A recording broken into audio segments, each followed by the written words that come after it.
तो हेलो दोस्तों, स्वागत है आपका हमारे यूट्यूब चैनल पर। तो दोस्तों, आज हम सीडीपी का मोस्ट इम्पोर्टेंट क्वेश्चन करने जा रहे हैं। ये रहा क्वेश्चन नंबर फर्स्ट। बाल विकास में संवेगात्मक विकास किससे संबंधित होता है? ऑप्शन नंबर ए भाषा से, ऑप्शन नंबर बी भावनाओं से, ऑप्शन नंबर सी संज्ञान से, या ऑप्शन नंबर डी नैतिकता से। तो बताइए इसका राइट आंसर क्या होगा? बाल विकास में संवेगात्मक विकास किससे संबंधित होता है? तो इसका राइट आंसर होगा ऑप्शन नंबर, बताइए। तो इसका राइट आंसर होगा ऑप्शन नंबर बी, भावनात्मक से, भावनाओं से संबंधित होता है। Option number B is right answer. ये रहा क्वेश्चन नंबर दूसरा। प्राथमिक स्तर पर कौन सी शिक्षण विधि सबसे उपयुक्त मानी जाती है? ऑप्शन नंबर ए व्याख्यान विधि, ऑप्शन नंबर बी रटने की विधि, ऑप्शन नंबर सी गतिविधि आधारित विधि, या ऑप्शन नंबर डी परीक्षा आधारित विधि। तो बताइए जो प्राथमिक स्तर पर होती है वो शिक्षण विधि सबसे उपयुक्त कौन सी मानी जाती है? तो इसका राइट आंसर होगा ऑप्शन नंबर सी, गतिविधि आधारित विधि जो होती है वो प्राथमिक स्तर पर सबसे शिक्षण विधि उपयुक्त मानी जाती है। तो इसका राइट आंसर होगा ऑप्शन नंबर सी। ये रहा क्वेश्चन नंबर तीसरा। कौन सा तत्व अधिगम को अधिक प्रभावी बनाता है? ऑप्शन नंबर ए अनुशासन, ऑप्शन नंबर बी प्रतिदिन की परीक्षा, या ऑप्शन नंबर डी बालक की रुचि, या ऑप्शन नंबर डी गृह कार्य। तो बताइए अधिगम को अधिक प्रभावी कौन सा बनाता है? तो इसका राइट आंसर होगा ऑप्शन नंबर सी, बालक की रुचि जो होती है यह अधिगम को और प्रभावी बनाती है। तो option number C is right answer. ये रहा क्वेश्चन नंबर चौथा। जेडपीडी का सिद्धांत किसने दिया था? ऑप्शन नंबर ए पियाजे ने, ऑप्शन नंबर बी ब्रूनर ने, ऑप्शन नंबर सी कोहलवर्ग ने, या ऑप्शन नंबर डी वाइगोस्की ने। तो बताइए जेडपीडी का सिद्धांत किसने दिया था? तो ये दिया था, आप सबको पता है कि वाइगोस्की ने इसको दिया था। Option number D is right answer. ये रहा क्वेश्चन नंबर 5। भाषा का सर्वप्रथम विकास कहाँ होता है? ऑप्शन नंबर ए विद्यालय में, ऑप्शन नंबर बी खेल में, ऑप्शन नंबर सी घर में, या ऑप्शन नंबर डी पुस्तक में। तो बताइए बच्चों के भाषा का सर्वप्रथम विकास कहाँ होता है? तो इसका राइट आंसर होगा ऑप्शन नंबर सी, घर में। घर में सबसे पहले बच्चों का भाषा का विकास होता है, क्योंकि घर उसकी प्रथम पाठशाला होती है। तो इसका राइट आंसर होगा ऑप्शन नंबर सी। ये रहा क्वेश्चन नंबर 6। ईवीएस में प्राकृतिक संसाधन का सबसे उपयुक्त उदाहरण क्या है? Option number A car, option number B mobile, option number C कोयला, या ऑप्शन नंबर डी रेलगाड़ी। तो बताइए ईवीएस में प्राकृतिक संसाधन का सबसे उपयुक्त उदाहरण क्या है? तो इसका राइट आंसर होगा ऑप्शन नंबर सी, कोयला जो होता है ये सबसे प्राकृतिक संसाधन का सबसे अच्छा स्रोत है, क्योंकि हमें प्राकृतिक से मिलता है। बाकी कार, मोबाइल और रेलगाड़ी ये तो मनुष्य के द्वारा निर्मित है। तो ये प्राकृतिक संसाधन में कोयला जो है ये सबसे अधिक उपयुक्त है, ये इसका उदाहरण अच्छा है। तो option number C is right answer. ये रहा क्वेश्चन नंबर 7। गणित में समझ आधारित अधिगम के लिए उपयुक्त गतिविधि कौन सी है?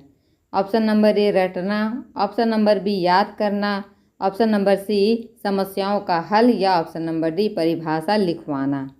तो बताइए इसका राइट आंसर क्या होगा? गणित में समझ आधारित अधिगम के लिए सबसे उपयुक्त गतिविधि कौन सी है? तो इसका राइट आंसर होगा ऑप्शन नंबर सी, समस्याओं का हल करना। ये सबसे अच्छी विधि है। तो option number C is right answer. ये रहा क्वेश्चन नंबर 8। अधिगम किसे कहते हैं? ऑप्शन नंबर ए पढ़ने को, ऑप्शन नंबर बी ज्ञान प्राप्त करना, ऑप्शन नंबर सी व्यवहार में परिवर्तन, या ऑप्शन नंबर डी परीक्षा देना। तो बताइए अधिगम किसे कहा जाता है? अधिगम माने सीखना होता है। तो इसका राइट आंसर होगा व्यवहार में परिवर्तन। Option number C is right answer. व्यवहार में परिवर्तन अधिगम कहलाता है। Option number C is right answer. ये रहा क्वेश्चन नंबर 9। बहुबुद्धि सिद्धांत के प्रणेता कौन हैं? Option number A Gardner, option number B Thorndike, option number C Skinner, या ऑप्शन नंबर डी पियाजे। तो बताइए बहुबुद्धि सिद्धांत किसने दिया था? तो ये सबको पता है कि बहुबुद्धि सिद्धांत गार्डनर ने दिया था। Option number A is right answer. ये रहा अगला क्वेश्चन। सीटेट की दृष्टि से शिक्षक का प्रमुख कार्य क्या है? ऑप्शन नंबर ए परीक्षा दे लेना, ऑप्शन नंबर बी गृह कार्य देना, ऑप्शन नंबर सी प्रेरणा देना या ऑप्शन नंबर डी दंड देना। तो बताइए सीटेट की दृष्टि से शिक्षक का प्रमुख कार्य क्या है? तो इसका राइट आंसर होगा ऑप्शन नंबर सी प्रेरणा देना। प्रेरणा देना सबसे अच्छा कार्य है, तो option number C is right answer. ये रहा क्वेश्चन नंबर 11। बालक के संपूर्ण विकास के लिए आवश्यक है। ऑप्शन नंबर ए केवल शारीरिक शिक्षा, ऑप्शन नंबर बी केवल मानसिक शिक्षा, ऑप्शन नंबर सी केवल नैतिक शिक्षा या ऑप्शन नंबर डी सर्वांगीण शिक्षा। बताइए इसका राइट आंसर क्या होगा? बालक के संपूर्ण विकास के लिए क्या क्या आवश्यक है? तो इसका राइट आंसर होगा ऑप्शन नंबर डी सर्वांगीण शिक्षा। Option number D is right answer. ये रहा क्वेश्चन नंबर 12। रमेश में गिनती सीखने की योग्यता नहीं है, तो वह किस श्रेणी में आएगा? ऑप्शन नंबर ए श्रवण बाधित में, ऑप्शन नंबर बी मानसिक मध्यता में, ऑप्शन नंबर सी दृष्टि बाधिता में या ऑप्शन नंबर सी शारीरिक विकलांग में। बताइए रमेश में गिनती सीखने की योग्यता नहीं है, कोई बच्चा है उसमें गिनती सीखने की योग्यता नहीं है, तो बताइए किस श्रेणी में आएगा? तो इसका राइट आंसर होगा ऑप्शन नंबर, बताइए मानसिक मध्यता। Option number B is right answer, वो मानसिक मध्यता में आएगा। इसका राइट आंसर होगा ऑप्शन नंबर बी। चलिए देखते हैं अगला क्वेश्चन। ईवीएस में पर्यावरण का सही अर्थ है। ऑप्शन नंबर ए केवल पेड़ पौधे, ऑप्शन नंबर बी केवल जानवर, ऑप्शन नंबर सी जीवों के चारों ओर की परिस्थितियाँ या ऑप्शन नंबर डी केवल जलवायु। तो बताइए ईवीएस में पर्यावरण का सही अर्थ क्या है? तो इसका राइट आंसर होगा ऑप्शन नंबर सी जीवों के चारों ओर की परिस्थितियाँ। Option number C is right answer. ये रहा क्वेश्चन नंबर 14। बालकों में सामाजिक गुणों का विकास किससे होता है? ऑप्शन नंबर ए अकेले पढ़ने से, ऑप्शन नंबर बी समूह क्रियाओं से, ऑप्शन नंबर सी परीक्षा से या ऑप्शन नंबर डी रटने से। तो बताइए बालक में सामाजिक गुणों का विकास कैसे होता है? तो इसका राइट आंसर होगा ऑप्शन नंबर बी समूह क्रियाओं से। Option number B is right answer. ये रहा क्वेश्चन नंबर अगला। भाषा विकास के लिए कौन सी विधि सर्वोत्तम है? ऑप्शन नंबर ए मौन विधि, ऑप्शन नंबर बी श्रवण विधि, ऑप्शन नंबर सी संवाद विधि या ऑप्शन नंबर डी लेखन विधि। बताइए भाषा विकास के लिए बच्चों के लिए सबसे अधिक अच्छा विधि कौन सी है? तो इसका राइट आंसर होगा ऑप्शन नंबर सी संवाद विधि जो होता है बच्चों के लिए सबसे अच्छी विधि है भाषा विकास के लिए, क्योंकि बच्चे जब संवाद करेंगे तो भाषा को अधिक से अधिक सीखेंगे, तो इसलिए भाषा विकास के लिए सबसे अच्छी विधि संवाद विधि है। तो इसका राइट आंसर होगा ऑप्शन नंबर सी। ये रहा क्वेश्चन नंबर अगला। गणित में ज्यामिति सिखाने के लिए सबसे अच्छा तरीका क्या है? ऑप्शन नंबर ए चित्र बनवाना, ऑप्शन नंबर बी परिभाषा याद कराना, ऑप्शन नंबर सी मौखिक अभ्यास या ऑप्शन नंबर डी मॉडल दिखाना।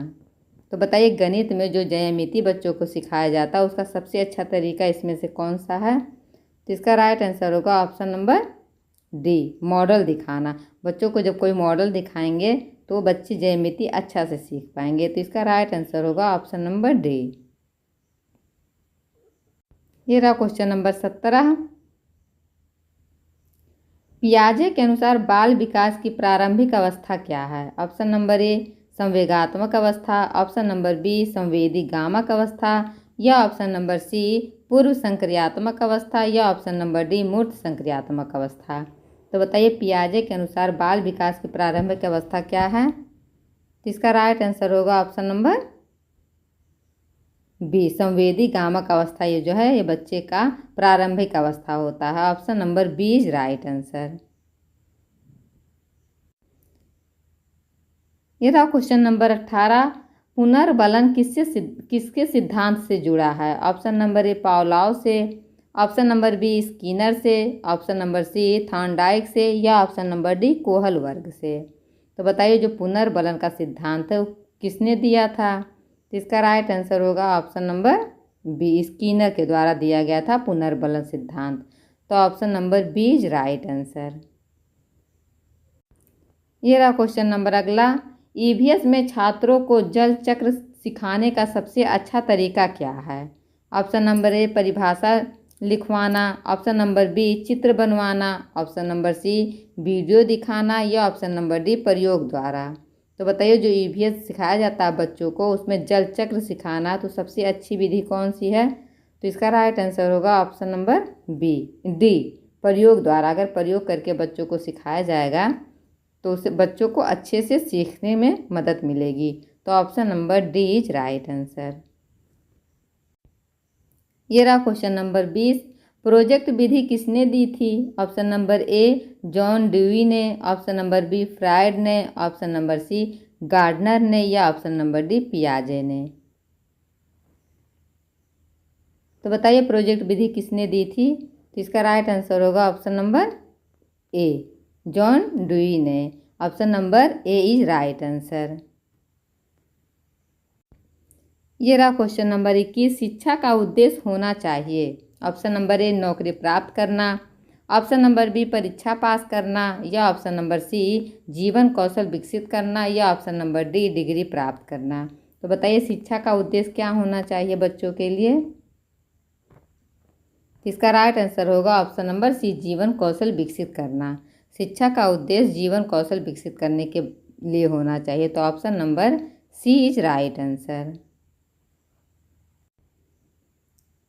ये रहा क्वेश्चन नंबर 22। रोल प्ले विधि किस विषय के लिए अधिक उपयुक्त है? ऑप्शन नंबर ए गणित के लिए, ऑप्शन नंबर बी पर्यावरण के लिए, ऑप्शन नंबर सी सामाजिक विज्ञान के लिए या ऑप्शन नंबर डी हिंदी के लिए। तो बताइए जो रोल प्ले विधि होती है जिसे बच्चों को सिखाया जाता है ये किस विषय के लिए सबसे अधिक उपयुक्त होती है? इसका राइट आंसर होगा ऑप्शन नंबर सी सामाजिक विज्ञान के लिए। Option number C is right answer. चलिए देखते हैं क्वेश्चन नंबर अगला। बालक में मूल्यबोध किससे विकसित होता है? बताइए।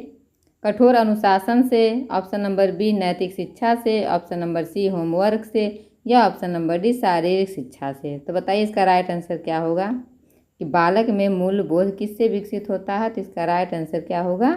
नैतिक शिक्षा से। Option number B is right answer. चलिए रहा क्वेश्चन नंबर अगला। बताइए समायोजन जो है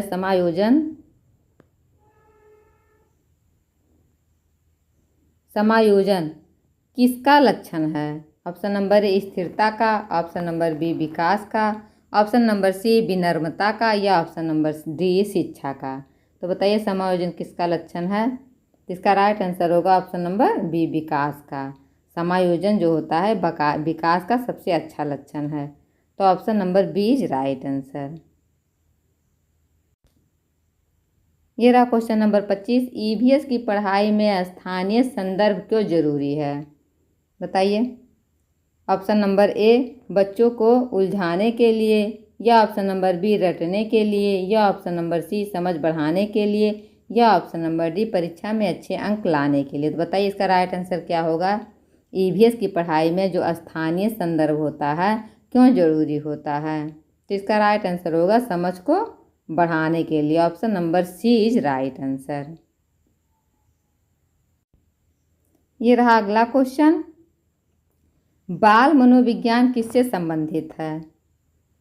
ऑप्शन नंबर ए बच्चों की आयु से या ऑप्शन नंबर बी बच्चों की सोच और व्यवहार से या ऑप्शन नंबर डी बच्चों के खिलौनों से या ऑप्शन नंबर डी स्कूल की दीवारों से। तो जो बाल मनोविज्ञान बताइए किससे संबंधित होता है? तो इसका राइट आंसर होगा बच्चों की सोच और व्यवहार से। Option number B is right answer. ये रहा क्वेश्चन नंबर 28। कौन सी विधि बच्चों को रचनात्मक बनाती है? बताइए। ऑप्शन नंबर ए परियोजना विधि, ऑप्शन नंबर बी व्याख्यान विधि या ऑप्शन नंबर सी कक्षा परीक्षा या ऑप्शन नंबर डी गृह कार्य। तो बताइए कौन सी विधि जो होती है बच्चों को रचनात्मक बनाती है? तो इसका राइट आंसर होगा ऑप्शन नंबर ए परियोजना विधि। अगर बच्चे परियोजना बनाएंगे तो उनको बहुत सारे बातों को पता लगेगा, इसलिए रचनात्मक विधि जो होती है ये परियोजना विधि होती है। तो इसका राइट आंसर होगा ऑप्शन नंबर ए। चलिए देखते हैं क्वेश्चन नंबर अगला। प्रश्नोत्तर विधि का उद्देश्य क्या है? ऑप्शन नंबर ए समय बिताना, ऑप्शन नंबर बी डराना, या ऑप्शन नंबर सी सोच को विकसित करना, या ऑप्शन नंबर डी सजा देना। तो जो प्रश्नोत्तर विधि होती है इसका उद्देश्य क्या होता है बताइए। तो इसका राइट आंसर होगा ऑप्शन नंबर सी, सोच को विकसित करना। Option number C is right answer. तो दोस्तों आपको वीडियो कैसा लगा कमेंट बॉक्स में ज़रूर बताइएगा। फिर मिलते हैं अगली वीडियो में, तब तक के लिए बाय बाय।